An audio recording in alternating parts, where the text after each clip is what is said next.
తాకట్లో ఉన్న మీ బంగారాన్ని విడిపించి ఆ రోజు ఆన్లైన్ రేటుకి కొంటాం. Sharma gold company.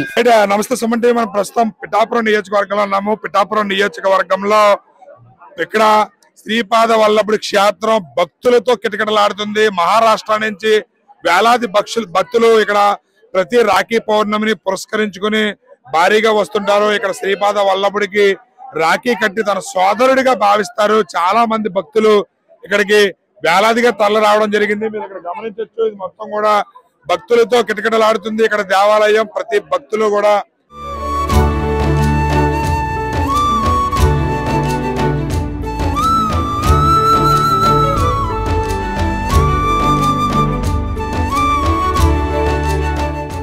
ఇక్కడ స్వామివారికి రాఖీ కట్టి తన భక్తిని చాటుకోవడానికి రావడం జరిగింది. ఎక్కడెక్కడి నుంచో భక్తులు రాష్ట్రం నలుమూలల నుంచే కాకుండా దేశం నలుమూలల నుంచి కూడా చాలా మంది భక్తులు రావడం అనేది ఈ ఆలయం యొక్క ప్రత్యేకత. రాఖీ పౌర్ణమి సందర్భంగా శ్రీపాద వల్లభ మహా సంస్థానానికి భక్తులు పోటెత్తారని చెప్పవచ్చు. భక్తుని నేను డోన్ లో 6 సార్లు దత్తాత్రేయ స్వామి మాల వేసుకున్నాను. నేను ప్రతి సంవత్సరం 2 సార్లు ఇక్కడికి ఇరుముడి ఇచ్చాను. ఒకసారి నరసవబాడిలో ఇచ్చాను, ఒకసారి గానగాపురంలో ఇరుముడి ఇచ్చాను, ఒకసారి కురుపురంలో ఇచ్చాను. ఇప్పుడు ప్రతి సంవత్సరం రాఖీ పౌర్ణమికి ఇక్కడికి వస్తాను. నాకు పెళ్ళి 11 ఏళ్ళు అయినా కూడా పిల్లలు లేకపోతే, సంతానం లేకపోతే ఇక్కడికి వచ్చి నేను ఒక వారం గురు చరిత్ర శ్రీపాద శ్రీవల్లభ చరితామృతం పారాయణం చేశాను. అందు ఫలితంగా నాకు ఇప్పుడు 2 పిల్లలు. అదే విధంగానే నేను ప్రతి సంవత్సరము ఆ యొక్క శ్రీపాద దత్తాత్రేయ స్వామి స్వయంభూ దత్తుడు ఇక్కడే వెలిచాడు. ఆయన యొక్క మొదటి అవతారమైన శ్రీపాద శ్రీవల్లభులు కూడా ఇక్కడికే వెలిచినారు. కాబట్టి ఆయన దర్శనం చేసుకుంటే ఈ రోజు చిత్రగుప్తుల వారు కూడా సంతోషిస్తారు. మన యొక్క ఆయుష్ని పెంచుతారు. మన యొక్క పుణ్యాన్ని మోక్షాన్ని కూడా వాళ్ళు ప్రసాదిస్తారు. మన గత జన్మలో చేసిన పాపాలన్నీ ధ్వంసం చేసి మోక్షాన్ని ప్రసాదిస్తారండి ఈ రోజు కనుక. ఎందుకంటే శ్రీపాద శ్రీవల్లభ చరితామృతంలో చెప్పారు, ప్రతి సంవత్సరం రాఖీ పౌర్ణమికి ఎవరైతే నా జన్మస్థానమైనటువంటి పిఠాపురంకి వచ్చి దర్శనం చేసుకుంటారో ఆ రోజు వాళ్ళకి సంపూర్ణ ఆయుష్ ఆరోగ్యాలకు ప్రసాదిస్తాను. ప్రతి రాఖీ పౌర్ణమికి తన శ్రీపాద శ్రీవల్లభులు తన సోదరి అయినటువంటి శ్రీ వాసవి మాతకి రాఖీ కడతారు. అందుకే కాబట్టి ఇక్కడికి మహారాష్ట్ర నుండి ఎక్కువ మంది గురుభక్తులు ఇక్కడికి వచ్చారు. ఈ రోజు రాఖీ పౌర్ణిమ.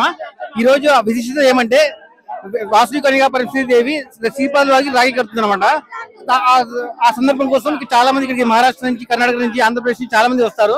ఇది చాలా పుణ్యదినం. ఈ రోజు వాళ్ళ విశిష్టత ఏంటి? రాఖీ పౌర్ణమి అంటే దాని ప్రత్యేకత ఏంటో మీకు తెలుసా? తెలుసు. రాఖీ పౌర్ణమి అంటే వాసవి కన్యకా పరమేశ్వరి దేవి శ్రీపాద వారికి రాఖీ పౌర్ణమి రాఖీ కడతారు.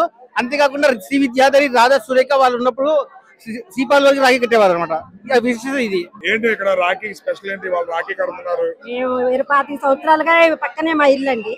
శ్రీపాద వల్లభ స్వామి చాలా మహిమైన దేవుడు. ఆయన గురువు గారు. ఆయన చాలా పారాయణం చేసిన ఇక్కడ దేవుణ్ణి ఏం తలుచుకున్నా కోరికలన్నీ తీరుతాయి. కోరికలు తీరాలంటే ఇక్కడ కొబ్బరికాయ ప్రదక్షిణ చేసి కొబ్బరికాయ ఔదంబ వృక్షాన్ని కడితే కోరికలన్నీ తీరుతాయి.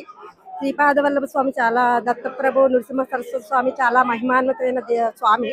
ఇక్కడ అన్ని కోరికలు తీరుతాయి. భగవంతుడు సాక్షాత్ పరబ్రహ్మ స్వరూపము. మీరు ఇవాళ రాఖీ పౌర్ణమి సందర్భంగా రాఖీ కడుతున్నారు కదా, అంటే ఎందుకు రాఖీ కడుతున్నారు? అంటే శ్రీపాద వల్లభ స్వామి చరిత్రలో వాసవి కన్యకా పరమేశ్వరి శ్రీపాద వల్లభ స్వామికి రాఖీ కట్టి చెల్లెలుగా అప్పుడు చరిత్రలో ఉన్నదన్నమాట. అందువల్ల రాఖీ పౌర్ణమి శ్రీపాద వల్లభ స్వామి అనుగ్రహం కలుగుతుంది ఎక్కువగాని, బంధాలు పెరుగుతాయని నమ్మకం. శ్రీపాద వల్లభుడు ఇక్కడే పుట్టాడు. సో ఇక్కడ లోకల్స్ అందరూ we treat him as a sibling. మా సోదరులా ట్రీట్ చేసి ప్రతి రాఖీకి రాఖీ కడతాం. మా ఓన్ బ్రదర్ కి కట్టే కన్నా ముందు శ్రీపాద వల్లభుడు కట్టి అప్పుడు మా అన్నయ్య తమ్ముడికి ఇంటికెళ్ళి కడతాం. ఎవ్రీ ఇయర్ ఇదే ఫాలో అవుతాం. ఏంటి మీకు ఆ నమ్మకం? అంటే ఆయన రక్షగా ఉంటాడని ఒక ధైర్యం, భరోసా ఉందన్న మీకు? అవును. సో సొంత అన్నలానే ఎప్పుడు కాపాడుతాడన్న ఒక భరోసాతో వచ్చి మేము మాది లోకలే పిఠాపురం. నేను పుట్టినప్పటి నుంచి మా మమ్మీ వాళ్ళు అలవాటు చేశారు.